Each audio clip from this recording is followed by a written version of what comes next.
हाय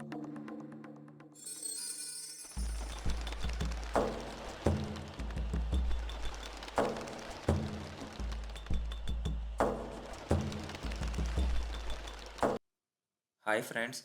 आज के इस लेक्चर में हम स्पैन टैग और डिव टैग के बारे में पढ़ने लगे।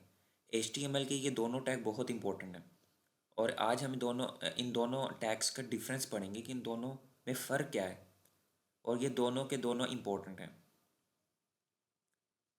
Difference between span tag and div tag.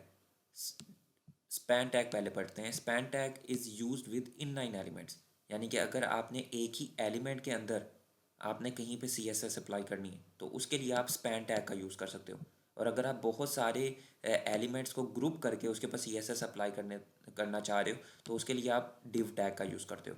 अब हम इसको देखते हैं, जब प्रैक्टिकली करके देखेंगे तो आपको ज़्यादा अच्छी समझ आएगी। जैसे ये देखें, span tag is used with inline elements. तो पहले हम यहाँ पे एक एलिमेंट ले लेते हैं। एक हमने हेडिंग 1 का एलिमेंट ले लिया, ठीक है। इसमें कुछ कंटेंट लिख लेते हैं, दिस इज हेडिंग 1। फिर एक हम यहाँ पे HTML टैग ले लेते हैं पैराग्राफ, ठीक है। कंटेंट लिख लेते हैं, this is paragraph. In this session we learn difference between div tag and span tag, ठीक है। इस तरह से आप कुछ भी कंटेंट लिख लिया आपने। एक और पैराग्राफ, एक और HTML एलिमेंट ले लेते हैं, वो उसमें हम लिख लेते हैं content, this is second paragraph. अच्छा, ऐसे कर लिया, ठीक है। अब हम क्या करते हैं, पहले हम स्पैन टैग को समझते हैं।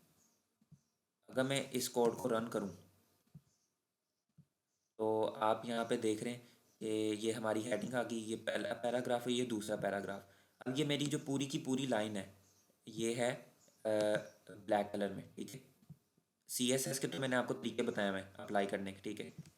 वो हम स्टाइल टैग का यूज़ करते हैं, इसके अंदर CSS की प्रॉपर्टी लगा देते हैं। वो ये इनलाइन मेथड है, ठीक है। तो इधर हम CSS की प्रॉपर्टी कलर लगा दी हमने, कॉलन और ब्लू, ठीक है। कंट्रोल एस किया, इसको रिफ्रेश किया, ये अब हमारा जो कलर है पैराग्राफ का ये ब्लू में हो गया।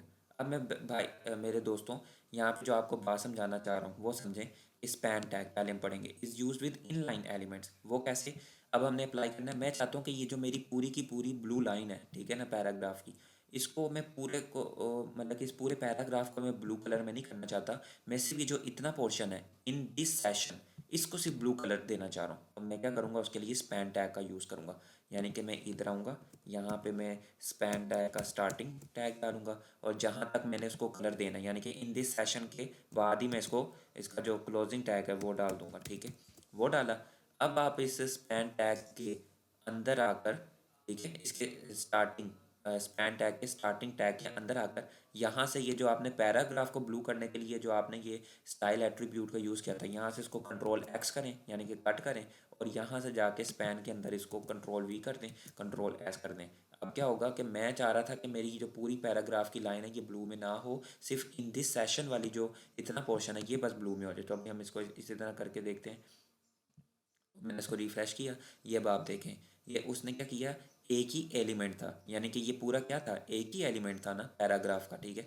एक ही HTML एलिमेंट था, उसने सिर्फ उसके अंदर, मैं चाह रहा था कि सिर्फ इन दिस सेशन वाला जो है वो ब्लू में हो जाए, तो उसके लिए मैंने स्पैन टैग का यूज़ किया। ये फ़ायदा है स्पैन टैग का, ठीक है। अब आपको वाजिया समझ आ गई, यहाँ से वर्डिंग भी पढ़ लें। Span tag is used with inline elements, ठीक है। अगर एक ही एलिमेंट के अंदर आपने कहीं पे CSS लगानी है तो उसके लिए आप स्पैन टैग का यूज़ करेंगे, ठीक है। अब दूसरी तरफ आएँ। अब ये देखें डिव टैग, अब आपको बहुत अच्छी समझ आएगी। You can group large sections of HTML elements together and format them with CSS। Format them with CSS, यानी कि अब मैं इसको डिफरेंट एलिमेंट्स को ग्रुप टुगेदर कर देता हूँ। वो किसके अंदर, डिव डिव के अंदर। यानी कि यहाँ मैंने स्टार्टिंग डिव डाला और यहाँ पे मैं ये जो पूरे तीनों के तीनों HTML एलिमेंट है, हेडिंग 1, पैराग्राफ, फिर पैराग्राफ, इन सब तीनों HTML एलिमेंट को मैं अंदर कर दूंगा डिव टैग के अंदर।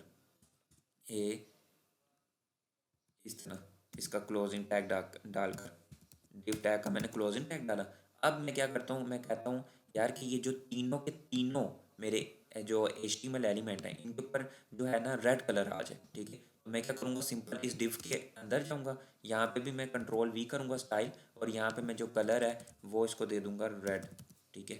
Ctrl+S किया और मैंने अब इसको जाकर रन करना है। ये देखें उसने एक ही दफ़ा में उसने, क्योंकि मैंने सारे एलिमेंट जो HTML एलिमेंट थे वो मैंने डिव टैग के अंदर डाल दिए थे ना, ठीक है। तो उसने क्या किया, एक ही दफ़ा में तीनों के ऊपर जो है ना उसने वो CSS अप्लाई कर दी, ठीक है। और जो इन दिस सेशन था उसको नहीं उसने चेंज किया, क्योंकि वो उसके ऊपर मैंने स्पैन टैग लगाया हुआ था, ठीक है। ये मतलब कि अब आप इस वर्डिंग को पढ़ें, you can group large sections of HTML elements, यानी कि उसमें H1 भी आ गया, P भी आ गया और ये P भी आ गया। क्या कहता है, HTML एलिमेंट्स टुगेदर, टुगेदर कर दिया हमने, ये तीनों के तीनों थे, हमने इसको किस में डाल दिया, डिव टैग के अंदर, ठीक है। डिव टैग के हमने अंदर इसको डाल दिया। और फिर क्या कहता है, फॉर्मेट देम विद CSS। फिर मैंने यहाँ पे इसको इस डिव के ऊपर मैंने CSS अप्लाई कर दी। जब मैंने डिव के ऊपर CSS अप्लाई की, वो उसके अंदर जितने भी एलिमेंट्स आ रहे थे H1 P और फिर P, ठीक है ना, तो वो तीनों का तीनों उसने उसके ऊपर CSS अप्लाई कर दी। और स्पैन का क्या फ़ायदा होता है, span tag is use with inline elements, यानी कि अगर आपने एक ही एलिमेंट के अंदर आपने अगर कहीं पे CSS अप्लाई करनी है तो आप स्पैन टैग का यूज़ करोगे। अगर आपने बहुत सारे एलिमेंट्स के ऊपर CSS अप्लाई करनी है तो आप डिव टैग का यूज़ करोगे। आई होप कि आपको अब अच्छी समझ आ गई होगी, ठीक है। Thanks for watching.